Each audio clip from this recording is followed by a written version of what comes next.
بسم اللہ الرحمن الرحیم۔ اللہم صلی علی سیدنا محمد وعلی آلہ وصحابہ وبارک وسلم۔ اسلامک لٹریچر ورلڈ کے ویورز، السلام علیکم ورحمۃ اللہ وبرکاتہ۔ شرک منصب نبوت کے لیے ایک ناقابل برداشت شے ہے، اس لیے اور نیز اس لیے کہ حضرت موسیٰ علیہ السلام بہت گرم مزاج تھے۔ انہوں نے اپنے بھائی حضرت ہارون علیہ السلام کی گردن پکڑ لی اور داڑھی کی جانب ہاتھ بڑھایا تو حضرت ہارون علیہ السلام نے فرمایا، بھائی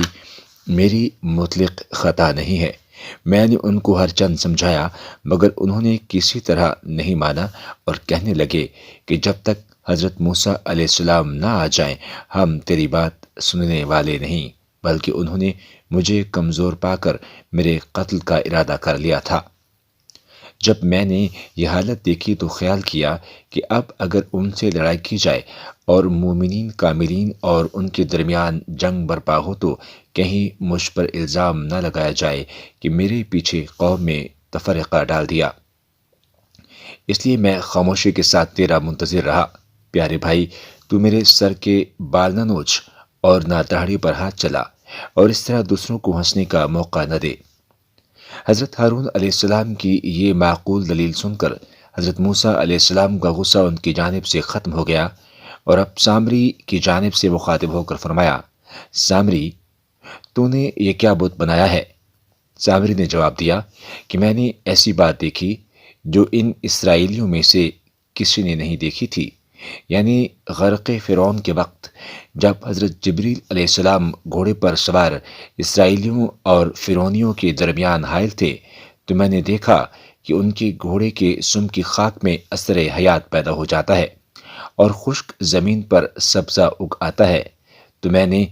حضرت جبریل علیہ السلام کے گھوڑے کے قدموں کی خاک سے ایک مٹھی بھر لی اور خاک کو اس بچڑے میں ڈال دیا اور اس میں زندگی کے اثر پیدا ہو گئے۔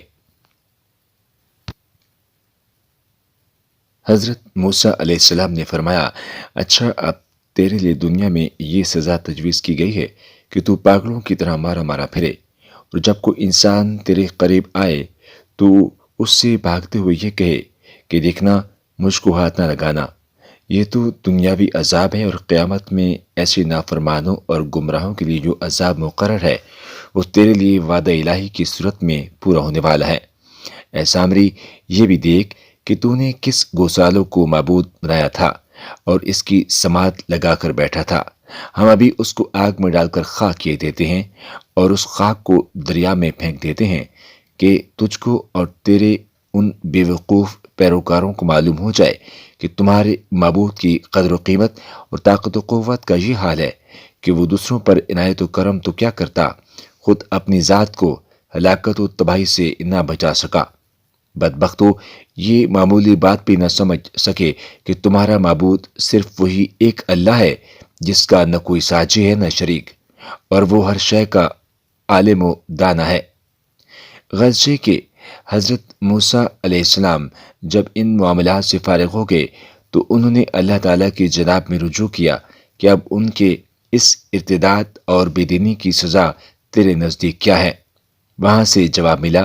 جن لوگوں نے یہ شرک کیا ان کو اپنی جان سے ہاتھ دھونا پڑے گا۔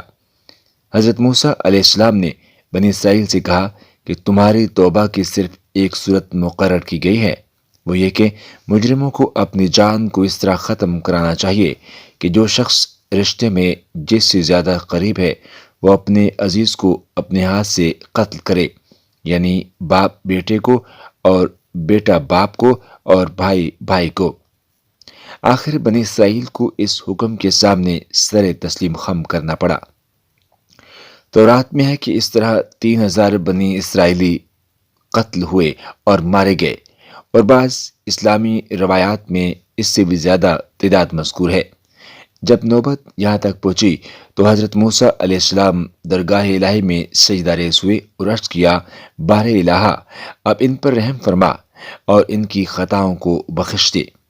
حضرت موسیٰ علیہ السلام کی دعا قبول ہوئی اور اللہ تعالیٰ نے فرمایا کہ ہم نے قاتل و مقتول دونوں کو بخش دیا، اور جو زندہ ہیں اور قصوروار ہیں ان کی بھی خطا معاف کر دی۔ تم ان کو سمجھا دو کہ آئندہ شرک کے قریب بھی نہ جائیں۔ اگر آپ کو ہماری ویڈیو اچھی لگی تو پلیز اس کو لائک، سبسکرائب اور شیئر ضرور کیجیے گا۔